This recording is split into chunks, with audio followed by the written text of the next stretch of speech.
वाला था, ठीक है। तो आज का टॉपिक क्या है, अक्षांश रेखाएं। जैसे कि हमने पहले बताया था कि धरातल पर वो कल्पित रेखाएं, कल्पित ध्यान रखना, कल्पित मतलब इसको मानी गई है, ना कि प्रकृति बनाया है, इस इंसान ने अपनी सुविधा के लिए बनाया है। धरातल पर वो कल्पित रेखाएं जो पूरब से पश्चिम या कहते हैं पड़ी रेखाएं, इनको हम अक्षांश रेखा कहते हैं, इनको हम अक्षांश रेखा कहते हैं, ठीक है। और इनकी संख्या 180 होती है, 90 ऊपर और 90 नीचे होती है।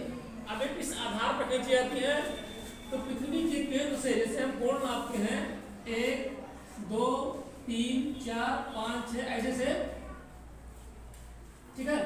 इस आधार पर हम इसको नापते हैं, यहाँ पर 1 2 3 4 5 6 7 8 से इस आधार पर, और इस आधार पर 23.5 अंश नॉर्थ कर्क रेखा, ठीक है, और इसी आधार पर 23.5 अंश साउथ मकर रेखा, ठीक है, ये मानी गई है। अब इसको मानने का पर्पस क्या है, 23.5 अंश क्यों मानी गई है उत्तर दक्षिण में, या फिर इसके अलावा एक होती है 66.5 अंश उत्तरी उपध्रुवीय, नीचे दक्षिण उपध्रुवीय होती है। इसलिए ऐसा है कि पृथ्वी 23.5 अंश झुकी हुई है, मतलब 66.5 कोण बनाती है। इस तरह से,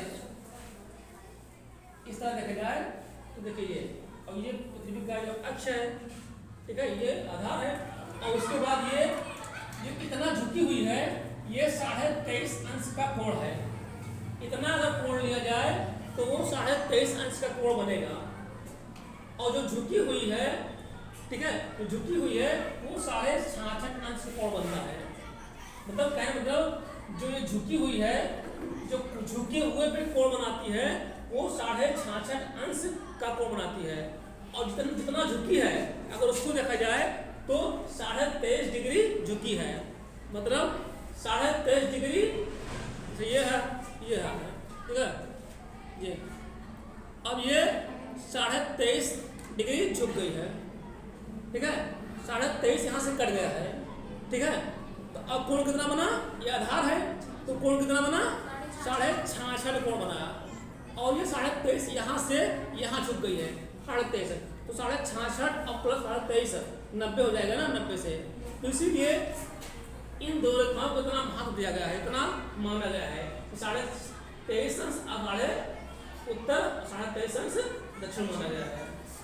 तो कहने मतलब ये है कि वे कल्पित रेखाएं जो धरातल पर पूर्व से पश्चिम की ओर खींची गई हैं, उनको हम अक्षांश रेखाएं कहते हैं, और इनकी संख्या उत्तर में 90 होती है, दक्षिण में 90 होती है, तो कुल मिला के 180 होती है, संख्या 180 होती है।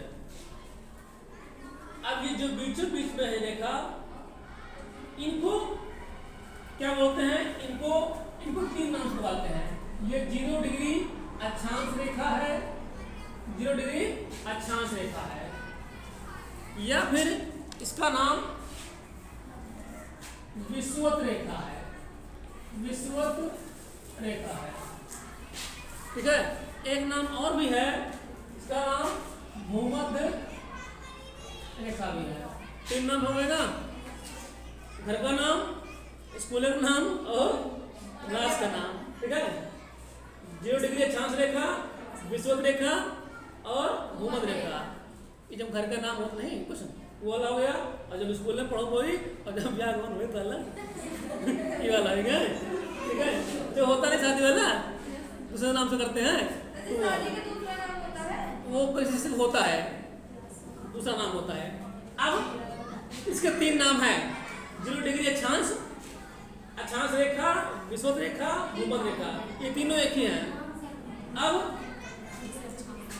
देखो ये वाला यहाँ तो कम दिखाई पड़ रहा है, 66.5 कोण बनती है, ठीक है। ये वाला और ये वाला देखो, ये कौन सी रेखा है, 23.5 अंश कर्क रेखा होती है।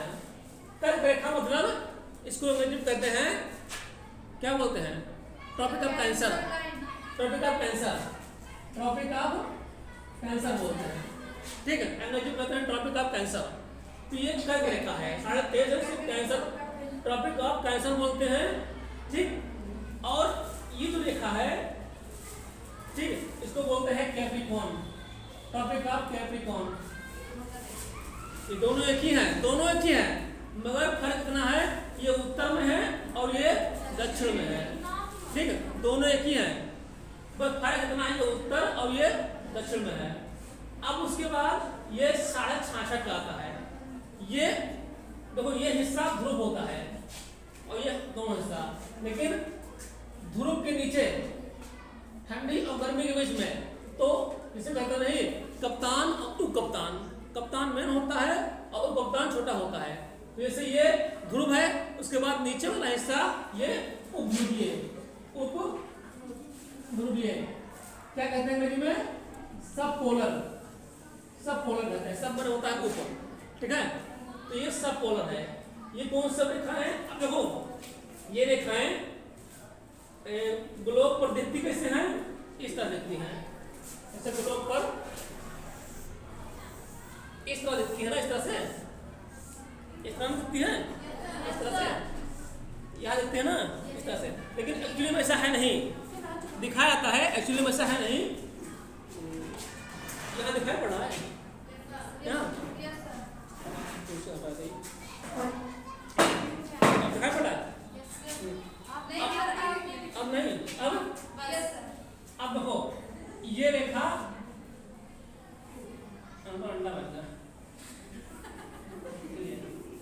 ठीक है। अब देखो ये सेम इस तरह होंगी, लेकिन इसमें से गोलाई बढ़ती जाएगी, प्रभाव कोई है ये, इसमें से गोलाई बढ़ती जाएगी तो ये तिरछी होती जाएगी ना, इसे खींचेंगे तो तिरछी होती जाएगी, इसे इस तरह से, इस तरह से, इस तरह से तिरछी होती जाएगी, इस तरह से, ठीक है। अभी ग्लोब होता बताते हैं इस तरह से, और वो रेखाएं ऊपर जाकर छोटी होती जाती है ना, गोलाई उसकी कम होती जाती है, तो एक्चुअली में इस तरह रूप है इसका, ठीक है, वो दिखाने के लिए है, लेकिन सही मान में इस तरह दिखाई पड़ती हैं, ठीक है।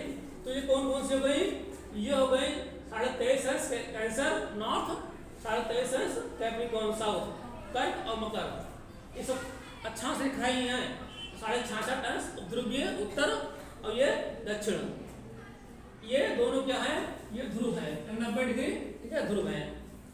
तो 180 इनकी संख्या है, ठीक है, इतना पता हो गया। Yes sir. अब दो अक्षांश, ये दो अक्षांश के बीच की दूरी कितनी होती है, ये अक्षांश कितनी है, तो ये अक्षांश लिखा है, ठीक है। अब दो अक्षांश के बीच की दूरी कितनी होती है, 111 किलोमीटर, 111 किलोमीटर दूर होती है, मतलब यहाँ 111 किलोमीटर पर एक रेखा खींची गई है। मैंने बताया पहले ये इंसानों द्वारा बनाया गया है, ठीक है, भगवान द्वारा बनाया गया है कि हमेशा रहते थे। अब दो अक्षांश के बीच की दूरी कितना हो गया, 111, और इनके बीच की जो दूरी होती है क्या बोलते हैं, क्या बोलते हैं, पेटी, पेटी बक्सा वाला नहीं, बक्सा वाला पेटी मतलब बेल्ट, पेटी, ठीक है, कहते नहीं तीन मतलब ये उपोष्ण कटिबंधीय पेटी है, उच्च वायुदाब पेटी है नहीं, तो पेटी मतलब समझ लो कि आसान सी भाषा में एक क्षेत्र होता है, एक निश्चित क्षेत्र होता है, कहते नहीं तुम लोग दिखाते खेत वगैरह कि हम ये बेल्ट हमारा, ये पेटी पूरी इतना बेल्ट खेत का ही हमारा है, तो एक निश्चित एरिया होता है कि इस रेखा के बीच में ये पेटी है, 23 डिग्री 24 डिग्री 25 डिग्री है, उपोष्ण कटिबंधीय उपध्रुवीय पेटी है, तो इस तरह से एक निश्चित एरिया होता है पेटी, तो दोनों के बीच की दूरी को क्या बोलते हैं, पेटी बोलते हैं। और कितने किलोमीटर का होगा डिस्टेंस, 111 किलोमीटर का डिस्टेंस होता है। और बाकी सब कहोगे ना, कुछ पूछना है उससे,